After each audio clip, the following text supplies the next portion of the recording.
Isso aqui não é música, é desabafo. É o grito dos que morrem calados no corredor da morte chamado SUS. Ou você tem costa quente, ouvir a estatística.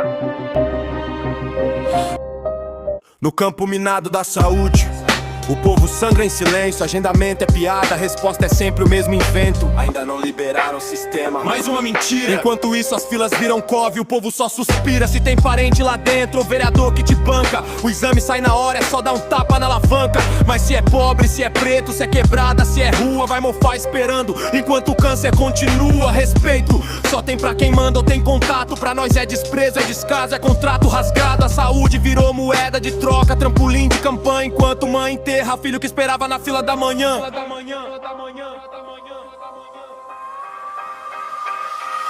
No esporte é o mesmo filme, cena repetida.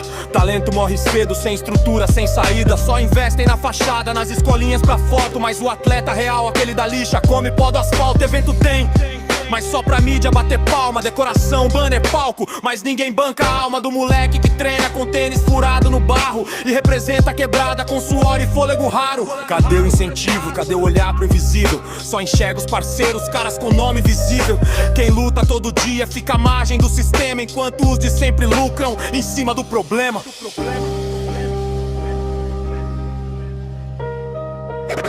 Esse é o retrato do município sem vergonha. Esse é o retrato do município sem vergonha. Esse é o retrato do município sem vergonha.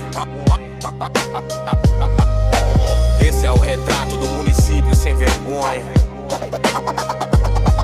Esse é o retrato do município sem vergonha. Esse é o retrato do município sem vergonha, onde quem não tem apadrinhado é tratado como escória. Esse é o retrato do município sem vergonha.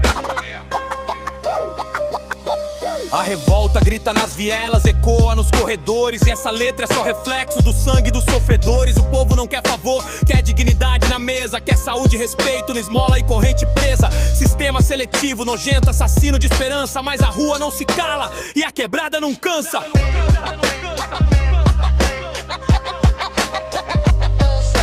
Se o Estado só olha pra cima, então é de baixo que vem a justiça. Pelas vozes que se perderam na fila, pelas medalhas não entregues. Isso aqui é por nós.